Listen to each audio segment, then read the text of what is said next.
దేవుని నామానికి మహిమ ఘనత ప్రభావాలు కలుగును గాక. మన ప్రభువు అయిన క్రీస్తు నామంలో మీ అందరికీ కూడా వందనాలు. ప్రియ సహోదరులారా, యథావిధిగా ప్రతిరోజు కూడా మా ఛానల్ ద్వారా వాక్యం ఉంటున్న మిమ్మల్ని దేవుడు దీవించి ఆశీర్వదించును గాక. మరి మా ఛానల్ని సబ్స్క్రైబ్ చేసుకుని వాక్యాన్ని లైక్ చేసి షేర్ చేయండి. దేవుడు మిమ్మల్ని దీవించును గాక. ఈరోజు వాక్య సందేశం చూసినట్లయితే దేవుడు అనేకమైన కార్యాలు ఈ భూమి మీద చేశాడు. అనేకమైన అద్భుత క్రియలు మనుషులు చేశాడు.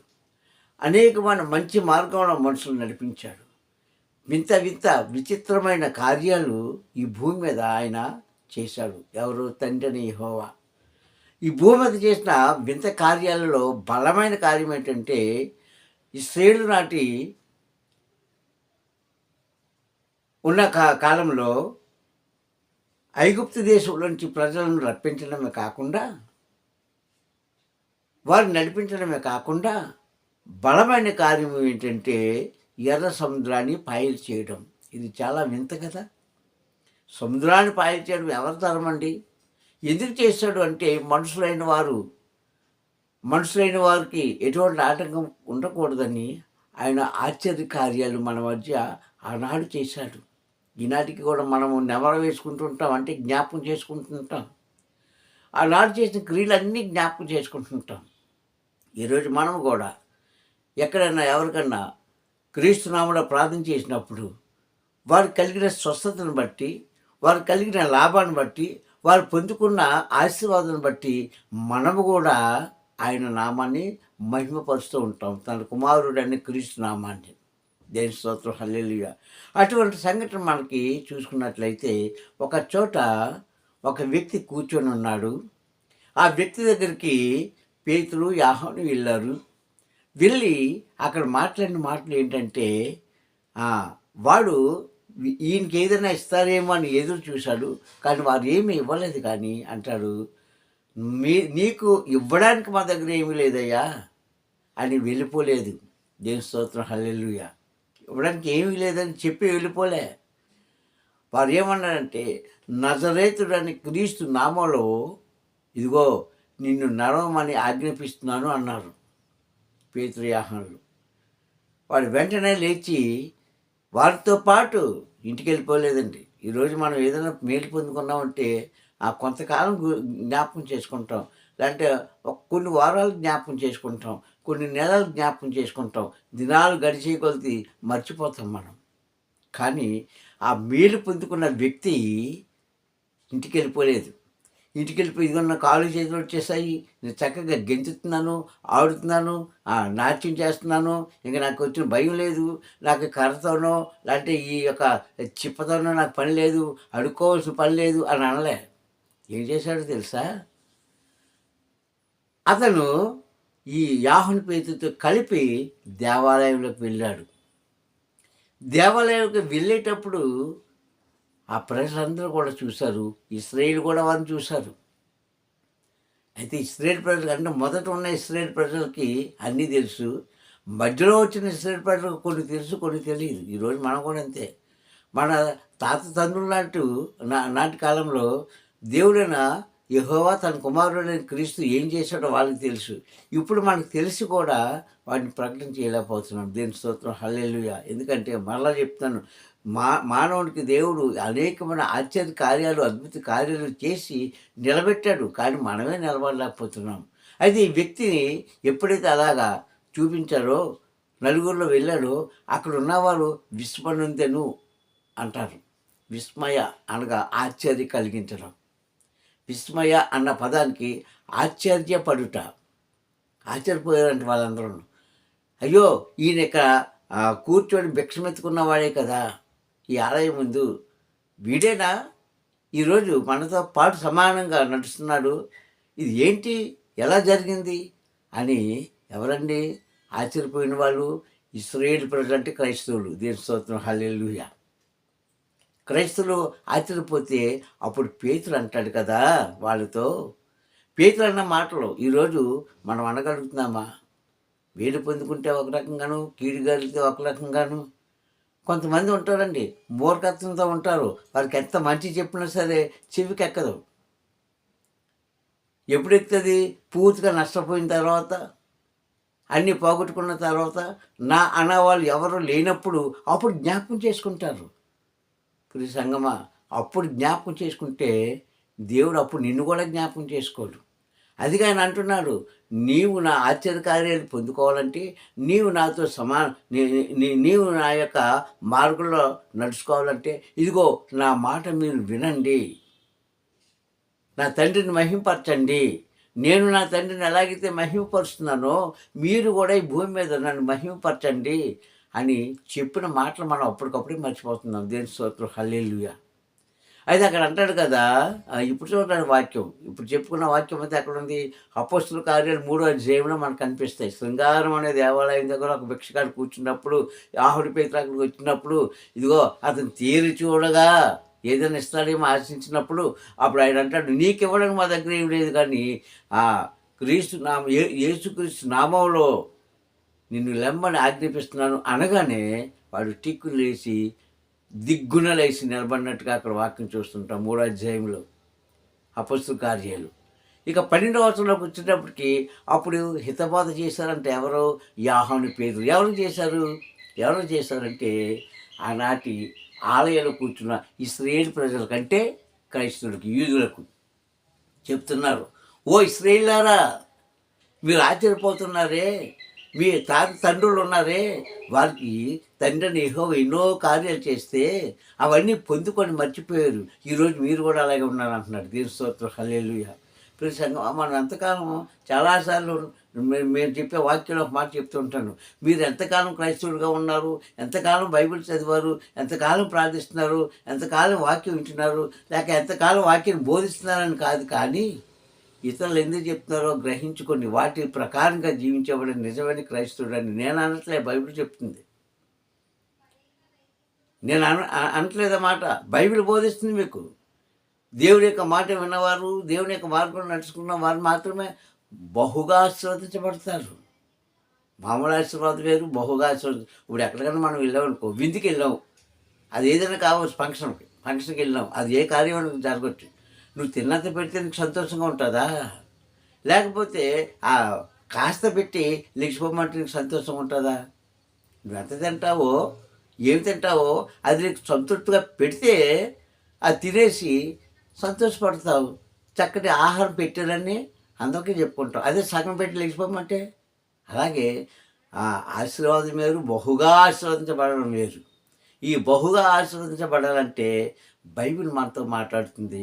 ఇదిగో నా కుమారుడు, నా కుమార్తె నా మార్గంలో నడిచిన మాటలు విని నా తండ్రిని నేను మహిమపరిచినట్లు మీరు నన్ను మహిమపరచండి. దీని స్తోత్రం, హల్లెలూయా. ఇలా చేయకే మనం గల్లాతి పడిపోతున్నాం, మాయ మాటలో పడిపోతాం, మాయ మనుషుల దగ్గరికి మనం వెళ్తాం, ఏదో చేసుకుంటాం. ప్రియ సంగమా, ఒకటి ఆలోచించండి, మీ మేలు కోరే దేవుడు చెప్తున్నాడు, నా మేలు కోరే దేవుడు చెప్తున్నాడు, అందరు మేలు కోరే దేవుడు చెప్తున్న మాటలు నీవు వినకపోతే నీవు అలాగున్నావు ఒకటే, ఇలాగున్నావు ఒకటే. అంటే అన్య జాతితో కలిసిపోయినా ఒకటే, క్రైస్తవులుగా ఉన్నావు ఒకటే. వాటి వల్ల మనకి ప్రయోజనం లేదు అంటున్నాడు. ఓ ఇశ్రాయేలులారా, నిరపరాధని క్రీస్తుని మరణానికి అప్పగించారు. మీరు నిరపరాధని క్రీస్తు మీద నిందలు వేశారు. 12వ వచనం నుంచి ఉంటాయండి, 3వ అధ్యాయం అపొస్తలుల కార్యాలు 12వ వచనం నుంచి కింద చూస్తే ఆ ఇశ్రాయేలుతో చెప్తున్నాడు పేతురు, యోహాను, మీకోసం శ్రమపడిన తండ్రి అయిన కుమారుడైన క్రీస్తుని అన్యాయంగా మీరు మరణానికి అప్పగించారు, ఆయన రక్తాన్ని చిందించినట్టుగా చేశారు, ఆయన మీద లేనిపోనివన్నీ చెప్పారు. ఎవరో యూదులు, క్రైస్తవులు చేశారే. ఇప్పుడు మీరు ఆశ్చర్యపోతున్నారా? మీకు తెలియదా దేవుడు ఏం చేస్తాడో అని అక్కడ హితబోధ చేశారు వాళ్ళు. శృంగారం అనే దేవాలయంలో జరిగిన సంఘటన ఇవి. ఓ ప్రియ క్రైస్తవులారా, ఈరోజు నీ ఇంట్లో జరిగే సంఘటనలు జ్ఞాపకం ఉన్నాయా? నీ ఇంట్లో జరిగే ఆశ్చర్యకార్యాలు నువ్వు చెప్పగలుగుతున్నావా?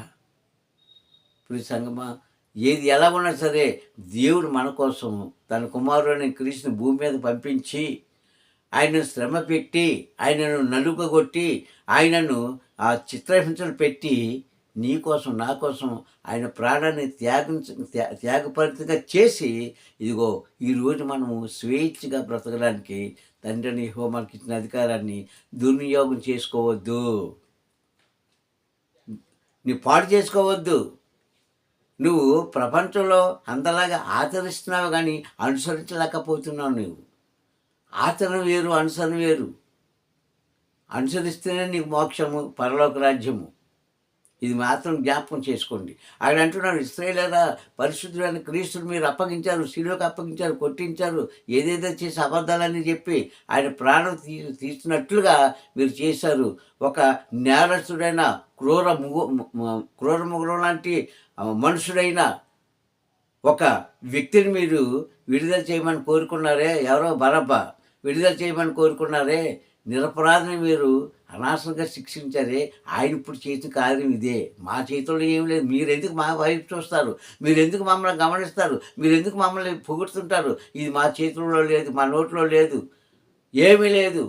ఇది కుమారుడని క్రీస్తు ఈ ప్రజల మీద చూపించిన ప్రేమ, ఆయన చేసిన అద్భుత ఆశ్చర్య కార్యాలు అని పేతురు, యోహాను అక్కడున్న ప్రజలకు చెప్పిన మాటలు మనం ఈరోజు జ్ఞాపకం చేసుకోవాలి.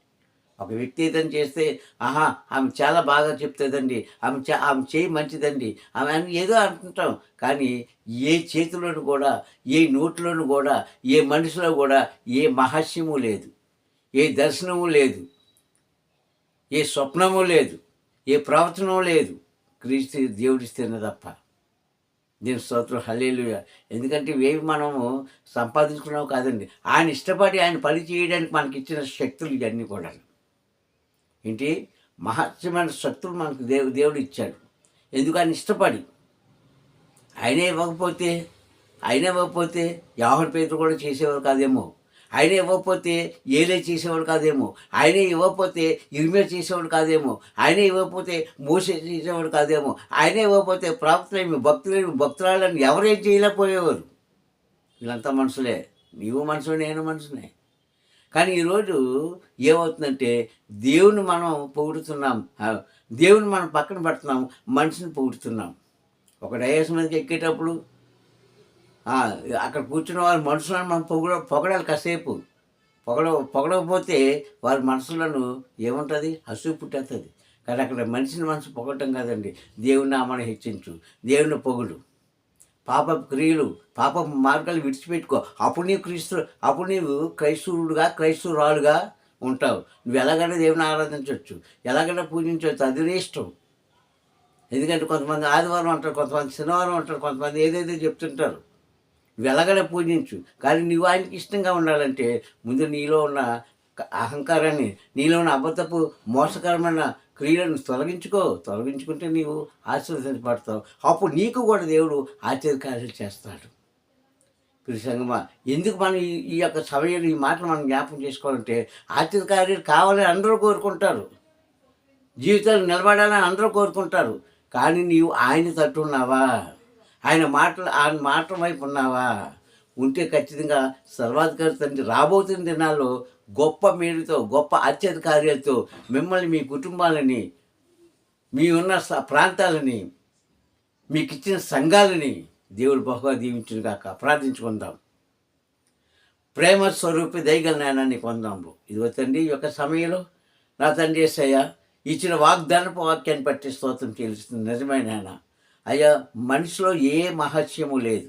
మనిషి నోటి మాటలో ఆయన వారు చేసే క్రియలో ఏ మహత్యం లేదు నీవు ఇవ్వకపోతే. ఆనాడు నా ప్రభా, నీవు కోరుకున్న నీ శిష్యులకే కాదు, ప్రవక్తలకే కాదు, భక్తులకే కాదు, సేవకులకే కాదు, అయ్యా యాజకులకే కాదు, ప్రవక్తనీయులకే కాదు, ప్రతి ఒక్కరికి నీవు శక్తితోనే తండ్రి యేసయ్య అద్భుత ఆశ్చర్య కార్యాలు చేయగలిగారు. ఈరోజు మేము చేయలేకపోతున్నామంటే తండ్రి యేసయ్య, మేము నీ వైపు చూడలేకపోతున్నామేమో, నీ మార్గంలో నడవలేకపోతున్నామేమో తండ్రి. అయ్యా, దయచేసి మా పాపములను క్షమించి, ఇదిగో తండ్రి నా ప్రభా, ఆ కుంటివాళ్ళు లేపావు కానీ మా మనసులో కుంటిదారిపోయాయి అయ్యా, మా హృదయాలు కఠినమైపోయాయి అయ్యా, మా మార్గాలు చీకట్లో ఉన్నాయి అయ్యా. వాటిని సరిచేసి నామాన్ని కనపరుచుకునేలాగును అయ్యా మాకు హితబోధ చేయమని, మంచి మార్గంలో నడుచుకొని నీ అద్భుత ఆశ్చర్య కార్యాలు మేము పొందుకులా కృప చూపించమని సర్వాధికారైన క్రీస్తు నామంలో ప్రార్థన అడుగుతున్నాను పరమ తండ్రి. ఆమేన్, ఆమేన్, ఆమేన్. దేవుడు మిమ్మల్ని దీవించి ఆశీర్వదించును గాక. తండ్రి యొక్క ప్రేమ, కుమారుని యొక్క కృప, పరిశుద్ధాత్మక అన్యోన్య సహవాసం సదాకాలము మీ మీదను, మీ కుటుంబాల మీదను, మీరు చేసిన ప్రార్థనల మీదను, మీరు వెళ్తున్న సువార్త ప్రాంతం మీదను తోడే ఉండును గాక. ఆమేన్, ఆమేన్, ఆమేన్. మీ అందరికి మరొకసారి ప్రభునామములో వందనాలు. దేవుడు మిమ్మల్ని దీవించును గాక. Praise the lord.